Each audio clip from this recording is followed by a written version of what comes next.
Varicose veins కి సరైన చికిత్స కోసం సంప్రదించండి ఎవిస్ హాస్పిటల్. నమస్కారం. విష్ణు పురాణం 8వ భాగంలోకి వచ్చాం. దీంట్లో చాలా సమాచారం ఉంటుందండి. విష్ణు పురాణంలో కథల కంటే సమాచారం ఎక్కువ. తాపీగా వింటేనే కానీ కొన్ని విషయాలు అర్థం కావు. మళ్ళీ మనం రీకలెక్ట్ చేసుకోవటానికి ఈ విషయం చాలా బాగుంటుంది. ఆసక్తికరమైన విషయాలే చెప్పబడుతున్నాయి. అయితే ఇప్పుడు సూర్యుడు ఏ రకంగా సమస్త భూతకోటికి అన్నపానాదులు ఇస్తున్నాడు అనే విషయాన్ని చెప్తున్నారు. సూర్యుడు 8 నెలల పాటు తన కిరణాల చేత భూమి యందున్న నీటిని ఆకర్షించి మిగిలిన 4 నెలలు వర్ష రూపంతో వదిలిపెడతాడు. మనకు తెలుసు, సైన్స్ పాఠం ఇది కదా. ఆ నీరు అన్నపానీయాలకి ఉపయుక్తం అవుతుంది. ఎట్లా వెళ్తుందంటే మేఘాల్లోకి వెళ్తాయి, నీటిని ఆకర్షిస్తాయి, నీళ్ళు ఎవాపరేట్ అవుతాయి, మేఘాల్లోకి వెళ్తుంది, మేఘాలు వర్షాన్ని కురిపిస్తాయి. దీనికి ఒక సీజన్ ఉంది ప్రత్యేకంగా, మనకు తెలుసు కదా. కాలాత్ముడైన సూర్యదేవుడు తన తీక్ష్ణ కిరణాల చేత జలమునంతటినీ ఆకర్షించి దాన్ని చంద్రమండలంలో ఉంచుతాటండి. పురాణాలు ఇట్లా చెప్తాయి. మన సైన్స్ కొంచెం అటు ఇటుగా కాస్త ఒక మాదిరిగా చెప్తుంది అనుకోండి. చంద్రుడు ఆ జలాన్ని వాయునాళాలతోటి ఆకాశంలో ఉంచుతాడు. వాయుజల ధూమజ్యోతి సంయోగంతో మేఘాలు పుట్టి కాలానుసారంగా వాయుబంధాలని వదులుచుకుని గగనాన ఉన్న నీటిని కిందకి విడుస్తాయి. అదే వాన కురవటం అని చెప్పుకుంటాం. మనకి సైన్స్ పాఠం కాస్త తేడాగా కానీ ఇదే చెప్తుంది. పైన వ్యాపించిన సూర్యకిరణాల వల్ల గంగాజలం వానల జల్లులో కలిసి భూమికి వస్తుంది. ఆ విధంగా భూమిపై ప్రవహించే నీరు పుణ్యప్రదమవుతుంది. మనం ఇంకోటి కూడా చెప్పుకుంటామండి, వర్షపు నీళ్లు చాలా మంచివి. తొలి వర్షం కాకుండా వర్షాలు కురుస్తుంటే మొదటి రోజు కాకుండా 2వ రోజు నీళ్లు చాలా మంచివి అని చెప్తారు. అవి పట్టుకుని హెయిర్ కండిషనర్గా కూడా వాడుకోవచ్చు, తాగటానికి వాడుకోవచ్చు. వాన పడిందంటే ఎప్పుడో మన నెల క్రితం పాత పెట్టిన ఆవగింజ నీళ్ళ మాకు పడేసింది మొలిచేస్తుంది. అమృత తుల్యంగా ఉంటుంది అన్నమాట. వాన పడిందా అమృతమే ఇంకా భూమికి. అది ఎక్కడెక్కడెక్కడెక్కడి చెట్లు చిగురు చేస్తాయి. దేనివల్ల? ఒట్టి రోజు నీళ్లు పోస్తే అంత స్పీడ్గా రావు, వాన పడిందంటే వస్తుంది. దాంట్లో ఇన్ని రకాలు జ్యోతిషులు కలిసి ఉండటం వల్ల అన్నమాట. కృత్తిక నుంచి బేసి లెక్కలో ఉన్న ఆ నక్షత్రాలలో మేఘ సంబంధం అక్కర్లేకుండానే వాన కురుస్తుంది. మనకు తెలిసిందే కదా. దిగజాలు ఆకాశగంగలో వినోదంగా మునిగి తేలుతూ ఆ నీరు కూడా కిందకి చల్లుతాయిట. ఈ విధంగా వాన రూపాన నీరు పుడమికి వస్తుంది. అది స్నానానికి దివ్య తీర్థం అవుతుంది. మేఘాలు కురిసే వానలు నింపుగా నీటిని కలిగించడం వల్ల సస్యాలు ఓషధులు సమృద్ధిగా పుట్టి భూతకోటికి ఆహారం కలిగిస్తాయి. దాని చేత బ్రాహ్మణులు యజ్ఞాలు యాగాలు చేయటం, దాని చేత దేవతలకి తృప్తి కలగటము జరుగుతుంది. లోకంలో వేదాలు శాస్త్రాలు యజ్ఞాలు హోమాలు అన్నదానాలు జరుగుతున్నాయంటే వాటన్నిటికీ కారణం వర్షమే. ఆ వర్షం కురిపించే దేవుడే సూర్యుడు. ఆ మహానుభావుడు 2 దిక్కుల యందును ఉత్తరాయణ దక్షిణాయన సౌమ్యలతోటి సంచరిస్తూ ఉంటాడు. ఆ దేవుని రథాన్ని మునులు దేవతలు భుజగులు యక్షులు గంధర్వులు దైత్యులు అచ్చరల మంగళగమనాలతోటి రక్షిస్తూ ఉంటారు. మహావిష్ణువు శక్తి మూలాన పద్మబాంధవుడు సప్తర్షుల సూక్తాలతోటి దివ్యతేజో విరాజమానుడై లోకాల యొక్క చీకట్లని రూపుమాపుతూ ఉంటాడు. లోకాలకి ఆదిత్యులు అధిపతులుగా ఉంటారు. వాలఖిల్యాదులు మౌనులు కీర్తిస్తూ ఉండగా ముచ్చటగా అచ్చర్లు నాట్యము గంధర్వులు గానము సురలు పరివారంగా ఉండి పనులు చేయటము నాగులే మోకులుగా సూర్యరథాన్ని లాగుతూ ఉండటము, ఇలాగా పద్మబాంధవుడైన సూర్యుడు శీతోష్ణ జలరోచిష్యులతోటి విష్ణుశక్తి ప్రభావమే అంగరక్షగా అన్ని లోకాల్లోనూ దర్శనమిస్తూ వెలుగుతూ ఉంటాడని చెప్పగా మైత్రేయుడు ఇట్లా అడుగుతున్నాడు, దేవా, ఇప్పుడు నీ చొప్పున నువ్వు చెప్పిన రకంగా ఆలోచిస్తే ఎవరెవరో ఏవేవో చేస్తూ ఉండగా అందరూ అన్ని పనులు చేస్తున్నారు. ఒకళ్ళు వాడి ఒకళ్ళు నాట్యం చేసి ఒకళ్ళు తాళ్ళుబుచ్చుకు లాగి ఇది చెప్తున్నావు కదా, అతని యొక్క ప్రత్యేకత ఏమిటి, సూర్యుడి యొక్క శక్తి ఏమిటి అని అడిగితే, ప్రత్యేకించి ఆయన మహత్వం ఏమిటో చెప్పవలసింది అని అడిగితే అప్పుడు చెప్తున్నారనమాట. దేవతల్లో సూర్యుడికి ఇట్లా ప్రత్యేకమైన తేజస్సు కలగడానికి కారణము శ్రీహరి యొక్క దివ్య శక్తి ఆయనలో లీనమై ఉండటమే ముఖ్య కారణమట. ఆ తేజస్సుతో బ్రహ్మాండ మధ్యమునందున్నటువంటి కటిక చీకట్లని రూపుమాపుతున్నాడు. ఆదినారాయణుని అంశలతో ఒప్పినటువంటి రుజగ సామవేదాలు 3 కూడా ఆ సూర్యుని మూర్తి నుంచి వెలువడి 3 సంధ్యా సమయాల్లోనూ వినవస్తూ ఉంటాయి. అగ్నిజ్వాలతో రూపొందిన దీపము ఇంటి నడుమ నుండి ఇంటనున్న చీకటిని పోగొట్టినట్టుగా ఆ మహావిష్ణువు తేజస్సులోని సహస్రాంశము మార్తాండుని యందు సంక్రమించి బ్రహ్మాండ నడుమ వెలుగుని కలిగిస్తోంది. ఈ విధంగా చైత్రాదిగా 12 నెలలతో ప్రత్యేకముగా దేవ ఋషి యక్ష గంధర్వాదులతో కలిసి శీతోష్ణ జలాలు కిరణాలుగా విష్ణుతేజో విరాజమానుడైన దేవపితృ మానవ లోకాలకి సూర్యుడు తృప్తిని కలిగిస్తున్నాడు. ఆ సూర్యుని కిరణాల యందున్న సుషమ్న అనే కళ చంద్రమండలానికి అభివృద్ధిని కలిగిస్తూ ఉంటుంది. సుషమ్న నాడి, మనకి ఈ పేరు కూడా తెలుసు కదా. అమృతమయములైన సూర్యకిరణములు వృద్ధి పొందిన చంద్రమండలమనందున్న అమృతమును దేవసమూహం కృష్ణపక్షమనందు ఆస్వాదిస్తూ భాసిస్తుందట. చంద్రుడు శుక్లపక్షంలో సూర్యప్రభ వల్ల పుష్టిని పొందుతాడు. ఆ అమృత కిరణుని వల్ల దేవతలకు అర్ధమాసము, పితృగణాలకు పూర్ణమాసము, మానవులకు సర్వకాలము తృప్తి కలుగుతూ ఉంటుంది. ఇదంతా సూర్యుడి వల్లే జరుగుతుందని విష్ణు పురాణం చెప్తోందండి. చంద్రుడి రథమునకు సంబంధించిన గుణాలు జలంలోంచి పుట్టాయి, జలమయాలుగా ఉంటాయి. మొల్ల పువ్వు వన్న కలిగినవి, తెల్లగా మొల్లలంటే మల్లెపూలు. వాటి నడక క్రమంగా ఉండదు. వాటి సంచారానికి ఆధారము ధ్రువుడు. కుడి ఎడమ భాగాలు కల్పాంతం వరకు నడుస్తూ ఉంటాయి. ఆ విధంగా అవి సూర్యరథాశ్వాల్లాగా దృఢ బంధములై సంచరిస్తాయి. చంద్రుని కిరణాలు వృద్ధి క్షయము కలిగి ఉంటాయి. చంద్రుని పుష్టికి ఆధారం సూర్యుడు. మనకు తెలిసిందే, 15 రోజులు బ్రైట్ గా ఉంటాడు చంద్రుడు. తర్వాత ఏమవుతుంది, కిరణాలు తగ్గిపోతాయి. ఓసారి పొడుగ్గా సాగిన కిరణం రెండోసారి కురచగా అయిపోతుంది రెండో భాగంలో. శుక్లపక్షంలో కృష్ణపక్షంలో అమృతమయములైన చంద్రకిరణాలు ఒక్క కళ మిగులుగా దేవతలు పీలుస్తుంటారు. అవి ఎలా తగ్గుతాయంటే, మనకేంటంటే సూర్యగమనంతో చంద్రుడి కళ తగ్గుతుంది. అది పక్కకి తిరగటం వల్ల, భూమి పక్కకి వెళ్ళిపోవటం వల్ల నీడ పడిపోతుంది. కాబట్టి మనకి చంద్రుడు కనపడ్డ అనుకుంటాం. వీళ్ళేం చెప్తున్నారంటే, చంద్రకిరణాలని దేవతలు తీసుకుంటారు, అందుకని ఉండదని చెప్తున్నారు. శుక్లపక్షంలో సూర్యకిరణ ప్రభావం చేత దినదినము వృద్ధి పొందుతూ ఉంటాయి. చంద్రుడిలో ఉన్న 15వ కళని పితృదేవతలు పానం చేస్తారట. అంటే దేవతలు తీసుకుంటారని చెప్పాం కదా, అందుకని ఈ 15వ కళ అమావాస్య నాడు ఉండే ఆఖరి కళని పితృదేవతలు తీసుకుంటారు. కాబట్టి అమావాస్య పితృతిథి అని చెప్తారు. ఆ రోజున పితృతర్పణం విడవటం కూడా ఆచారంగా కనపడుతుంది, చాలా ప్రాంతాల్లో చేస్తారు. అమావాస్య నాడు చంద్రుడు లతలయందుండి చెట్లలో అమృతం నింపి సూర్యుడిలో చేరతాడు. కనుక ఆ ఆకుని గోటితో గిల్లినవాడు బ్రాహ్మణ హత్య చేసిన పాపం చుట్టుకుని అధోగతుడై చాలా కాలం కష్టపాటుని అనుభవిస్తాడు. అందుకని ఏం చెప్తారంటే, అమావాస్య తిథి నాడు తులసి కూడా కొయ్యొద్దని చెప్తారండి చాలా చోట్ల పెద్దవాళ్ళు. తులసి కొయ్యొద్దు, ఆ రోజున మన గరిక తీసుకురావద్దు, ఇవన్నీ విశేషంగా చెప్తారు. మిగిలినవన్నీ మనం చేయం. కానీ వేదాధ్యయనం చేసిన వాళ్ళు అనధ్యయన తిథిగా అమావాస్య నాడు వేదాధ్యయనం చెయ్యరు, చాలా ప్రత్యేకంగా చెప్పబడుతుంది. ఈ సూర్యేందు సంగమం పర్వం అని సంజ్ఞ కలిగింది. ఈ పర్వదినం అంటారనమాట దాన్ని. ఆ సమయంలో చంద్రుని 15వ కళ సూర్యుని ఎందు కలుస్తుంది, అమావాస్య అని పేరు పొందింది. ఆనాడు సూర్యుడు ఏకకళామాత్రుడై లతలందు చెట్లయందు జలరూపాన ఉంటాడు.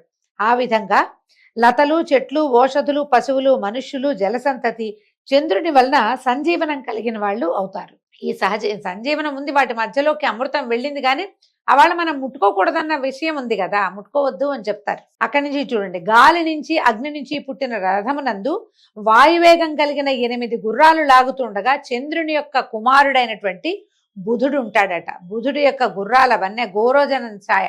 గోరోజనం అంటే నాకు తెలిసి పసుపు నెయ్యి కలిసింది అని చెప్తారండి, కానీ మీ గోరోజనం అంటే ఒక ప్రత్యేకమైన రంగు అనుకోండి. శుక్రుడు అంబుల పొది, అపురూపమైన జెండా, చక్కని గుర్రాలు కలిగిన రథంలో ఉంటారు. నవగ్రహాలు ఎలా ఉంటాయో చెప్తున్నారు. అంగారకుడు కెంపు వన్న కలిగిన గుర్రాలు కలిగి ఉంటాడు, ఎర్రగా ఉంటాడు అంగారకుడు. అగ్నియందు పుట్టిన 8 అంచుల బంగారు రథాన్ని ఆధిరోహించి కనిపిస్తాడట. గురువు తెల్లని 8 గుర్రాలు పూంచిన బంగారు రథంలో ఉండి ఒక్కొక్క రాశి యందు ఒక్కొక్క సంవత్సరం సంచరిస్తాడు. సూర్యుడేమో ప్రతి నెల రాసులు మారుతాడు. ఈ గురువు ఏడాదికి ఒకసారి మారతాడనమాట. గురు సంక్రమణం కూడా జరుగుతుంది. శని చిత్రవర్ణములు ఆకాశం నుంచి పుట్టినవి అయినటువంటి గుర్రాలు పూంచిన రథం నందుండి ఒక్కొక్క రాశి యందు 2.5 సంవత్సరాల పాటు తిరుగుతాడు. ద్వాదశ రాశుల్లోనూ శని 2.5 సంవత్సరాలు ఒక్కొక్క రాశిలో కనిపిస్తాడు. ఇవన్నీ మనం ఈ జాతక చక్రాలు అవి చెప్పేటప్పుడు తెలుసుకుంటూ ఉంటామండి. రాహువు నల్లని 8 గుర్రాలు పూంచిన బూడిది వన్నయ్యగిన రథంలో ఉండి సవిలాసంగా సంచరిస్తాడు. తాను తిరుగుతూ ఉన్న నక్షత్రాలకు పర్వదినములందు సూర్యుడు గాని చంద్రుడు గాని వచ్చినట్లయితే పట్టుకుంటాడు. సూర్యుని గాని చంద్రుడు గాని, దాన్నే మనం గ్రహణంగా చెప్పుకుంటాం. రాహువు పట్టుకోవటం తెలుసు కదా మనకి. కేతువు లక్కరంగు వాయువేగం కలిగిన 8 గుర్రాలు పూంచిన పొగరంగు రథం నందుండి సంచరిస్తాడు. ఇవి కూడా మనకి క్లియర్ గా మండపారాధనలో కనిపిస్తాయండి. ఇలాగా సూర్యాది గ్రహాలు, నక్షత్రాలు ధ్రువుని యందు దృఢబంధములైన వాయునాడాలు ఆధారంగా సంచరిస్తూ ఉంటాయి. చక్రధరిని ఆజ్ఞ ప్రకారము జ్యోతిష్ చక్రం ఈ విధంగా తిరుగుతూ ఉంటుంది. ఆ చక్రమునందున్న శింసుమారము రాత్రులందు చూచిన వారు పుణ్యాత్ములు, ధర్మాత్ములు అవుతారు. మనం సింసుమారాన్ని ఎప్పుడు చూస్తాము తెలీదు మనకి. ఈ నాసా వాళ్ళు తీసిన ఫోటో వల్ల చాలా మంది దగ్గర ఆ ఫోటో ఉందండి. ఎవరి దగ్గరైనా ఉందేమో చూడండి, ఇంటర్నెట్లో కూడా దొరకడానికి అవకాశం ఉంది. సింసుమారాదిగా ఇవన్నీ విష్ణు రూపాలుగా భావించు. జ్యోతిష్ చక్రము, లోకాలు, నదీనదాలు, సముద్రాలు, పర్వతాలు, భువనాలు, దిక్కులు అన్ని జీవరాశులు విష్ణువే. పుడమినందలి మన్ను కుండ మొదలైన రూపాలు పొందినట్లుగా విష్ణు శక్తి వివిధ రూపాల్లో విలసిల్లుతుంది. బ్రహ్మ సృష్టితో రూపించిన ఈ ప్రపంచ ప్రవర్తన అంతా కూడా విష్ణుమూర్తిదే.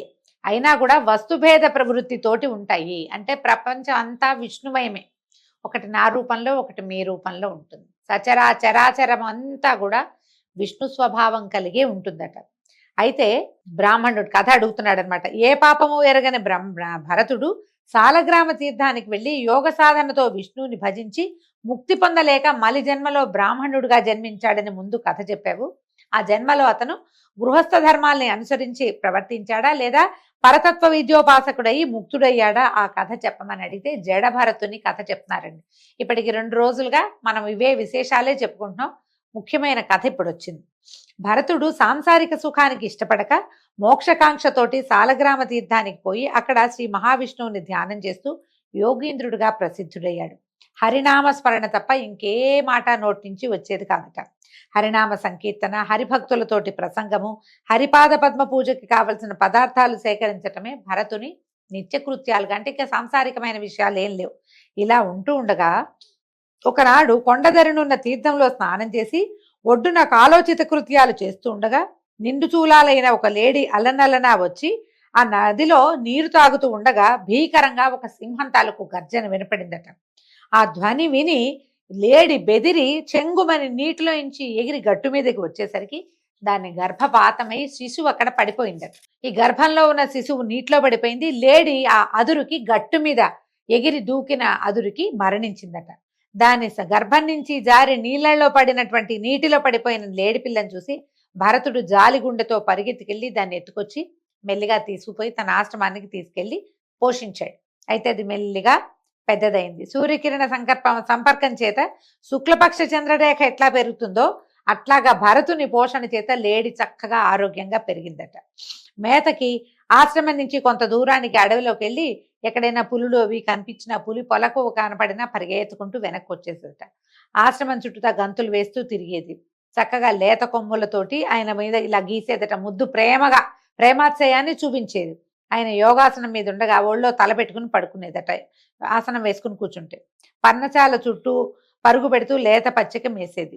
ఇలాగా లేడీ ఆయనకి ముద్దుగా ఉండేది. ఒక్కొక్క నాడు దూరంగా మోతకెళ్ళి ఈ మేత కోసం వెళ్ళి అది ఎప్పటికీ తిరిగి రాకపోతే ఈయన దిగులు పడేవాడట. భరతుడు ఏమిటి ఇంతసేపు అయింది ఇంకా ఇల్లు చేరలేదని లేచి దానికోసం వెతుకుతూ ఉండేవాడు. ఏడైనా లేడి కనపడితే కనుక అదేనేమోనని దగ్గరికి వెళ్ళి చూసి అయ్యో ఇది అది కాదే ఏమైందో అని చింతపడేవాడు. సంసార ధ్యాస లేనివాడు ఇప్పుడు ఈ లేడి పిల్ల ధ్యాసలోకి వచ్చేసాడనమాట. గాలికి పర్ణశాలలో ధూళి రేగితే వచ్చిందే అని సంతోషంగా వెనక్కి తిరిగి చూసేవాడు. పొదల్లో కదలిక చూసి అందులో ఉందేమోనని వెతుక్కునేవాడట. ఇట్లా ఆ లేడి పిల్ల మీద వ్యామోహంతో కర్తవ్యం మరిచి ప్రవర్తించే స్థితిలోకి వచ్చాడు.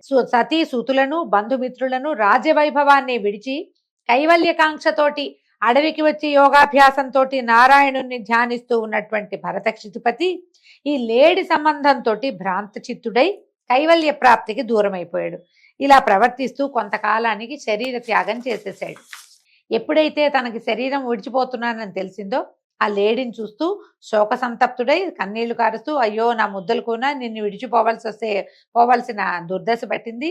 దైవ సంకల్పం ఎవరు తప్పించలేరు. నేను లేకపోతే నువ్వేమైపోతావో అని ఆ లేడిని కావులించుకుని ఏడుస్తూ ప్రాణం వదిలిపెట్టాడట. పూర్వజన్మ వాసన వదలక ఒక లేడి కడుపున పుట్టి తల్లిని విడిచి సాలగ్రామ తీర్థానికి పోయి మళ్ళీ యోగ పద్ధతిని అవలంబించాడు. మళ్ళా లేడిలాగానే పుట్టాడు. ఆ ప్రాణావశేషాన సమయంలో దేనిని చూస్తారో దానిలాగా జన్మిస్తారు. నారాయణ నామస్మరణ చేసిన వాడు నారాయణుణ్ణే పొందుతాడు. ముందు గాథల్లో అది విన్నాం మనం. కార్తీక పురాణంలో చక్కగా చెప్తారు. అది గుర్తుండి ఉంటుంది అందరికీ. మొదటి కథల్లోనే ఉంది అది కదా. అయితే ఇప్పుడు అలా పొందిన వాడి పరిస్థితి వేరు. ఈ లేడి లేడి లేడి అని దాన్నే స్మరిస్తూ ఉన్నటువంటి భరతుడు లేడిగానే జన్మించి కానీ మెల్లిగా తెలుసుకున్నాడు. తెలుసుకుని మళ్ళీ సాలగ్రామ తీర్థానికి వెళ్ళి ఎండుటాకు దేహాభిమానం విడిచి ఎండుటాకులు కసబు ఏదంటే ఆకుపచ్చగా లేతగా ఉన్న ఫుడ్ కాకుండా ఏదో గడ్డి ఏది దొరికితే అది తిని చివరికి శరీరాన్ని విడిచాడు. విడిచిన తర్వాత ఏమైంది? ఒక యోగి వంశంలో పుట్టి వేదాంక వేదాత్వ తత్వజ్ఞుడై జ్ఞాని అయి బ్రహ్మజ్ఞాని అయి స్వకులాచార ప్రవర్తనుడై పూర్వజ్ఞాన గరిష్ఠుడయ్యాడు. వేషం జడవేషం అంటే లోకజ్ఞానం లేని మూఢ పద్ధతి కాలానుసారంగా ఉపనీతుడయ్యాడు. ఎప్పటికో ఆయన కలిగిందట జ్ఞానం. గురువు చెప్పేవి తన వివేకానికి మారకములుగా తలచి వాటిని వెనక తిరస్కరించేవాడు. తొలి పుట్టుకలో లేడి సంబంధం వల్ల కలిగిన దోషం చేత అనేక దుఃఖాలు అనుభవించిన వాడు కనుక అందరూ ఆక్షేపించే పనులే చేసేవాడు. అయితే యోగి ప్రచ్ఛన్న వృత్తితోటి ఉండకపోతే పరమతత్వ విచారణ కలగదని ఒకప్పుడు బ్రహ్మ చెప్పిన మాటను అనుసరించి మూఢవేషము, గ్రామ్య భాష, అస్పష్టంగా మాట్లాడడము, మురికి పట్టిన దేహము, దుమ్ము కమ్మిన జుట్టు, బెదురు చూపులు, నీరు కారే దంతాలు, వెర్రి ఆటలు, వికారపు కేకలు, తప్పటడుగుల నడక ఇలా ఉంటున్నాడట. ఈ కడుపు మీదకి చొంగగార్చుకుంటూ తుమ్ముతూ ఉమ్ముతూ మట్టి ముద్దలు బంతుల్లాగా చిమ్ముతూ మాసిన చింకిపాత కట్టి తిరుగుతూ ఎవ్వరూ దగ్గరికి చేరనీయని రీతిగా ప్రవర్తిస్తూ ఉండేవాడు. అలా ఉండేవాడనమాట. చదువు మాన్పించి విద్యార్థులను ఈడ్చుకుపోయి ఆటలాడిచ్చేవాడు. వేద విద్వాంసులను చూసి వెక్కిరిచ్చి నవ్వేవాడు. అందరూ అసహించుకునేలాగా అసభ్య చేష్టలు చేసేవాడు. జాతి మత విచక్షణ లేక ఆకలికి ఎవరి ఇంటనో ఇంత ఆహార పదార్థం యాచించి తెచ్చుకుని తినేవాడు. నీచ వేషము, నికృష్ట గుణాలు కలిగిన వాడే ఏకాకిగా ఉండేవాడు. ఇట్లాగా బాల ఉన్మత్త పిశాచ భావాలతో ఉంటూ గుగ్గిళ్ళు, ఆకులు, కూరలు తింటూ దేహయాత్ర నడుపుతూ ఉండగా తండ్రి దివగతుడయ్యాట. తన తండ్రి చనిపోయాడు. సోదరులు బంధువులు చేసే పొలం పనులు ఒకప్పుడు తానే ముందెళ్ళి ఆ పని చేసేసేవాడు. బలిష్టమైన శరీరం కలవాడే మోటు పనులు చేస్తూ ఆహార పదార్థాల కోసం వారికి వీరికి సహాయం చేసేవాడు. ఇలా ఉండగా ఒకనాడు ఏం జరిగింది అంటే, ఇప్పుడు ఒక దాని మీద వ్యామోహంతో ఉండి ఆ మోహంతో చనిపోయిన వాళ్ళు తర్వాత జన్మల్లో ఇలాంటి ప్రవర్తన వస్తుంది. ముందు అతనికి జ్ఞానం ఉంది, కైవల్యం కోసమే తపస్సు మొదలు పెట్టాడు, కానీ మళ్ళీ వ్యామోహంలోకి పడిపోయాడు అనమాట. వీరరాజు అనే రాజు వివేకశాలి, సంసార దుఃఖాలతోటి నలిగి మోక్షంపై కోరిక కలిగి సమస్తము విడిచి కపిల మహర్షి దగ్గరికి వెళ్ళడానికి సంసిద్ధుడై అందలం ఎక్కి వెళ్తున్నాడట. అప్పుడు ఆ అందలం దగ్గరికి వెళ్ళి ఆ రాజసేవకుడు ఒక ఆయనకి దగ్గరికి వెళ్ళి ఆకలిస్తోందని అడిగేసరికల్లా అతను ఏం చేశాడట, ఈ జడభరతుడికి ఆహార పదార్థం ఆశ చూపి పల్లకి కొమ్ము అందించాడు. ఆ రాజభటుడు ఇతను నా పల్లకి మొయ్యి నీకు అన్నం పెడతానని చెప్పి పల్లకి మోయిస్తున్నాడట. అయితే ఏమైంది, ఏదో ఆలోచిస్తున్నాడు. ఏం ఆలోచిస్తున్నాడో అతనికి తెలియటలా. అటు ఇటు చూస్తున్నాడు. అందలం ఎత్తు తక్కువలుగా కింద మీదగా నడవటం గుర్తించి లోపలున్న రాజు మోసే వాళ్ళని అదిలించి సరిగ్గా నడవండి అన్నాడు. ఏంటంటే చూపు అటు ఇటు పడేసరికల్లా సాఫీగా వెళ్ళటల్లా. ఈ అందలం అంటే పల్లకి. ఆ పల్లకి మోసేవాళ్ళు అడుగులు సరిగ్గా వేస్తే లోపలున్న కూర్చున్న వాళ్ళకి స్థిమితంగా ఉంటుంది. వాడు ఇట్లా కింద మీద అయ్యి ఊపుతున్నాడు అనుకోండి, లోపల ఉన్న వాళ్ళు కదిలిపోతారు. మన బస్సు కారు గుంటల్లో పడితే మనం ఏమవుతాం, అలాగే అవుతుంది. అయితే లోపలున్న రాజు కేకేశాడట. అప్పుడు కేకేసరికల్లా వాళ్ళు ఏం చెప్పారంటే, బాబు మా తప్పు కాదు ప్రభు, ఈ మనిషి ఎవడో ఓ పక్కన దూరి మోస్తూ సరిగ్గా నడవకుండా ఉన్నాడు అనేసరికల్లా ఈ రాజు ఆ జడ బ్రాహ్మణుడిని చూసి ఇలా అన్నాడట, ఏమయ్యా ఇంత బలిసున్నావు, అందలం మోసేవాడివి ఎగుడు దిగుడు లేకుండా నడవద్దా, నడిచి అలసిపోయావా అని అడిగాడు. అడిగేసరికల్లా జడు ఇలా చెప్పేట, జడభరతుడు అంటే తల జడ కాదండి, ముద్దుగా ఉన్నవాడని జడుడని.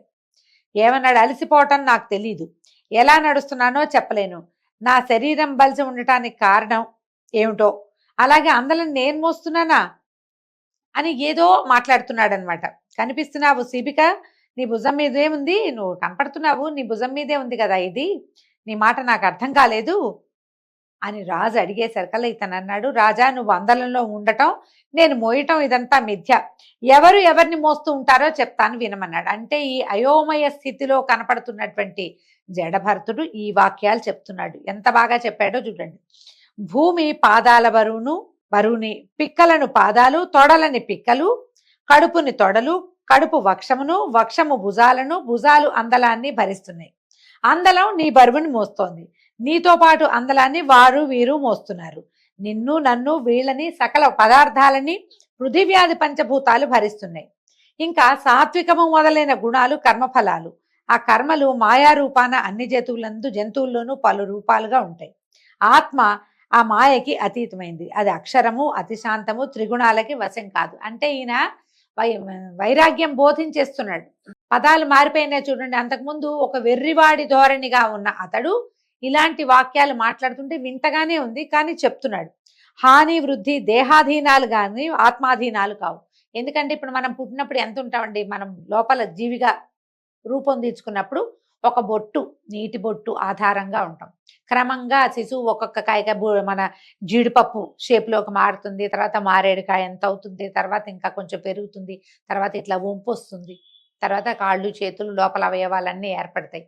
కాళ్ళు చేతులు ఏర్పడినా లోపల అవయవాలు చిన్న చిన్నవిగా ఉంటాయి, బయటకు వచ్చాక వృద్ధి అవుతాయి. ఇంత పసిబిడ్డగా పుట్టిన మనం 6-6.5 అడుగులో పెరుగుతాము. ఇదంతా కూడా శరీరం పెరుగుతుంది, దేహమే పెరుగుతుంది. అందులో ఉన్నటువంటి ఆత్మకి హెచ్చు తగ్గు లేవు. నేర్చుకునేదంతా దేహమే, ఆత్మది ఏమీ లేదు. అది అట్లాగా తామరాక మీద నీటి బొట్టులాగా ఉంటుంది. చిన్న తామరాక మీద ఉన్న నీటి బొట్టు కింద పెద్దదయ్యేదాకా అదే బొట్టుగానే ఉంటుంది, ఏమీ తేడా రాదు. ఆ విషయం చెప్తున్నాడు. వృద్ధి హాని వృద్ధి దేహాధీనాలే. ఇప్పుడు ఇంత వృద్ధి పొందిన దేహం హాని కలుగుతుంది, దానికి వెలిగా ముసల్తనం వస్తుంది, ముడుచుకుపోతుంది, మొహం మీద ముడతలు వస్తాయి, శరీరంలో ముడతలు వస్తాయి, ఇంత పొడుగున్న వాళ్ళు వంగిపోతారు, ఎముకలు చిన్నవైపోతాయి. ఆత్మ మాత్రం ఏ దీపజ్యోతిగా మనలో ప్రవేశించిందో అదే జ్యోతిగా అక్కడే ఉంటుంది, ఏమీ మార్పు లేదు. ఒకవేళ పోతే శరీరం పోతుంది, దేహి పోతాడు, దేహం వెళ్ళిపోతుంది. ఆత్మ నిత్యం, అది ఇంకో శరీరంలోకి చేరడానికి వెళ్ళిపోతుంది. దేహం మాత్రం పోతుంది. ఇంత చుక్కగా మొదలుపెట్టిన దేహము 6.5 అడుగులు ఎత్తి చివరికి మట్టి మశానంలో కలిసిపోతుంది. దాన్ని ఆధారంగా లోపల ఉన్న ఆత్మ మాత్రం ఎక్కడికి వెళ్ళదు, ఏమీ అవ్వదు, పెరగదు, తగ్గదు. ఎలా ఉన్న జ్యోతి స్వరూపం అలాగే ఉంటుంది. కాబట్టి నన్ను ఏ విధంగా బలిష్ఠుడు అన్నావో నువ్వు, ఇప్పుడు నేను చెప్పిన భూమి పాదాలు మొదలవు భరించే వరువుని విమర్శిస్తే ఈ అందలం వరువుని నువ్వు నేను కూడా మోస్తున్నట్టే. ఇప్పుడు అలా జరుగుతున్నప్పుడు, ఇలాంటివి జరుగుతుంటే నేనే మోస్తున్నానని నువ్వు ఎలా చెప్తావు? నువ్వు బరువు మోస్తావు, సరిగా మోయవా అని నన్ను అడగకూడదు. నువ్వు ఈ అందలం బరువు భూమి వృక్షము పర్వతాల్లో ఏ పదార్థంలో పుట్టిందో చెప్పగలవా నువ్వు అని ఉపన్యాసించి మౌనిగా శిబిక మోస్తూ నడుస్తున్నాడట. కామ్గా అయిపోయాడు, నిశ్శబ్దంగా ఉన్నాడు. రాజు ఇదంతా ఎక్కువ తర్కించుకున్నాడు. నేనేం విన్నాను, నాకేం అర్థమవుతోంది, అసలు ఈ చెప్పిన వాడెవడు, దీనికి అర్థం ఏమిటి అని కొంచెం లోపల ఆలోచించుకునేసరికల్లా ఒక బ్రహ్మాండమైన విషయము జడుడుగా మొద్దుగా మాసిపోయి మకిలి పట్టిపోయిన మురికి వస్త్రాలలో ఉన్నటువంటి మహానుభావుడిలాగా కనపడ్డాడు. ఆ ఉన్నవాడు కనపడేసరికల్లా శిబిక ఆపు అని ఏం చేశాడట, గబగబా దిగి ఆ జడుడి పాదాలకు మొక్కి, మహాత్మా శిబిక విడు, దీన్ని వదిలిపెట్టేసి, తెలియక జరిగింది తప్పు, నేను పొరపాటు చేశాను, క్షమించు, నువ్వు ఎవరివి, ఎక్కడ వాడివి, ఇలా మూఢ పద్ధతిగా ఇలా మురికివాడిగా ఎందుకు తిరుగుతున్నావు అని అడిగేసరికల్లా ఇప్పుడు చెప్పాడట జడ బ్రాహ్మణుడు. రాజా, సోహం అనే వాక్యానికి అర్థం చెప్పడం అంత తేలిక కాదు.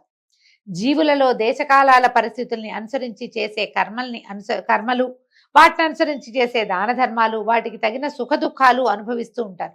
మనం చేసే కర్మల వల్లే మన సుఖంగానే దుఃఖంగానే ఉంటుంది, దాన ధర్మాల వల్లే అవి ఆధారపడి ఉంటాయి అనేసరికల్లా అప్పుడు రాజు అడిగాడు, నువ్వు బాగుంది, ఈ సోహం అనే దానికి అర్థం ఊహించి చెప్పటం కాదు, సాధ్యం కాదన్నావు, నువ్వు నిదానంగా చెప్పు, నేను నిదానంగా వింటానన్నాడు.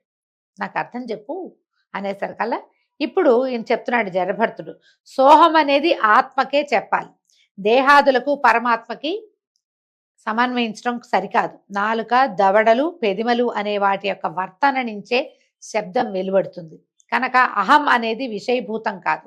కాబట్టి ఇవేవి సోహం నోట్లోంచి వచ్చింది కాబట్టి సోహం నోరే అని అనుకోవడానికి వీల్లేదు.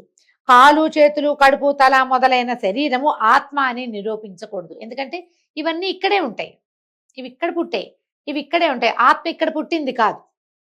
నీకు నాకు మిగిలిన లోకాలకి పరముడై ముల్లోకాలలో ఏకాకారుడై ఉన్నటువంటి సుచరిత్రుడు సోహం అనే మాటకి చెప్పదగినవాడు భగవంతుడు అన్నమాట. అఖండ పరిపూర్ణ మహత్వంతో లోకములందు ఏకమై కలిసి ఉన్న పరమాత్ముణ్ణి కాక దేహమునందు సోహం అనే మాటను సరిపెట్టడం వివేకశీలుని లక్షణం కాదు. ఈ సోహం అంటే నేను దేహిని అని చెప్పడానికి వీల్లేదు. ఇదంతా ఉన్నవాడు, ఈ ప్రతిదాని ప్రవర్తనకి కారణమైన వాడు వేరే వాడై ఉన్నాడో భగవంతుడు, అతని యందే ఈ సోహం అనే దాన్ని మనం చెప్పగలుగుతాం. నేనెవరు అని అడిగితే నేను ఫలానా పేరు చెప్తే అవదు. ఈ పేరు శాశ్వతం కాదు, ఈ శరీరం శాశ్వతం కాదు.